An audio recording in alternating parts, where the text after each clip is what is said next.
இந்தியர்களின் இதய குரல் மக்களோசை. நாட்டில் 30,000 இன்ஜினியர்களுக்கு பற்றாக்குறை நிலவுகிறது.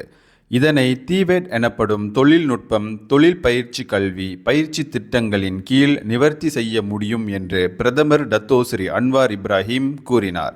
அதே சமயத்தில் நடப்பு தேவைகளை ஈடுகட்டுவதற்கு AI எனப்படும் செயற்கை நுண்ணறிவு தொழில்நுட்பத்திலும் கவனம் செலுத்தப்படும் என்று அவர் சொன்னார். இந்த புதிய தொழில்நுட்பங்களை தற்காக்க வேண்டிய பண்பு நலன்களை மலேசியர்களாக நாம் கொண்டிருப்பது அவசியமாகும் என்று பிரதமர் குறிப்பிட்டார். PKR கட்சியின் 25ஆம் ஆண்டு விழா மிக பிரம்மாண்டமாக கொண்டாடப்படவிருக்கிறது. வரும் மே 11ஆம் தேதி கோலாலம்பூர் செந்துல் டிப்போவில் கண்காட்சிகள், பட்டறைகள், பல்வேறு எழுச்சியூட்டும் நடவடிக்கைகள் உள்ளிட்ட ஓர் கார்னிவல் ஏற்பாடு செய்யப்பட்டு வருகிறது என்று கட்சியின் தேசிய உதவித் தலைவர் நூருல் ஈசா குறிப்பிட்டார். கட்சி உறுப்பினர்களின் தியாகங்கள், பங்களிப்புகள் ஆகியவற்றுக்கு நன்றி தெரிவிக்கும் நிகழ்ச்சியும் நடைபெறும். 10,000 பேர் இதில் கலந்து கொள்வர் என்று எதிர்பார்க்கப்படுகிறது என்று அவர் சொன்னார். தோமஸ் கிண்ணம் பூப்பந்து அரையிறுதி ஆட்டத்தில் மலேசியா சீனாவை சந்திக்கிறது. இதனை முன்னிட்டு நாளை மே 4ஆம் தேதி சனிக்கிழமை நாடு முழுவதும் 15 இடங்களில் பிரம்மாண்ட திரைகளில் இந்த ஆட்டம் நேரலையாக ஒளிபரப்பப்படும் என்று இளைஞர் விளையாட்டுத்துறை அமைச்சர் ஹனா யோ கூறினார்.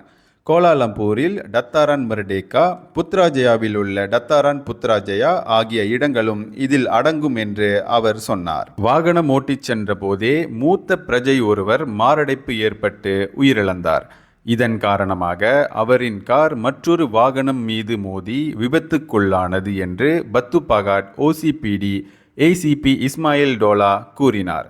அந்த 71 வயது மூத்த பிரஜை பத்துபாகாட்டிலிருந்து ஜாலான் பந்தாய்க்கு சென்று கொண்டிருந்த போது அவரின் கார் கட்டுப்பாட்டை இழந்து சாலையில் சறுக்கிச் சென்றது. விபத்து நிகழ்வதற்கு முன்பதாக அவருக்கு மாரடைப்பு ஏற்பட்டிருக்கலாம் என்று நம்பப்படுகிறது என இஸ்மாயில் தெரிவித்தார்.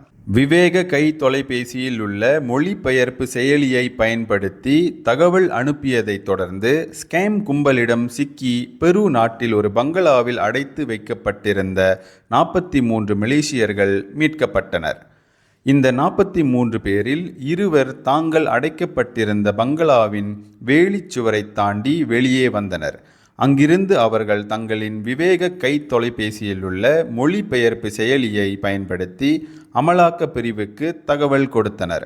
தகவல் பெற்ற பெரு போலீசார் அந்த பங்களாவை முற்றுகையிட்டு அனைத்து மலேசியர்களையும் காப்பாற்றினர். காஜாங் உலுலாங்காட்டில் உள்ள ஓர் அடுக்கக குடியிருப்பில் கடந்த ஏப்ரல் 22ஆம் தேதி பிற்பகல் 1:08 மணிக்கு ஒரு பூனைக்குட்டியை உயிரோடு தீயிட்டு எரித்ததை ஒரு 13 வயது சிறுவன் இங்குள்ள மஜிஸ்ட்ரேட் நீதிமன்றத்தில் ஒப்புக்கொண்டான்.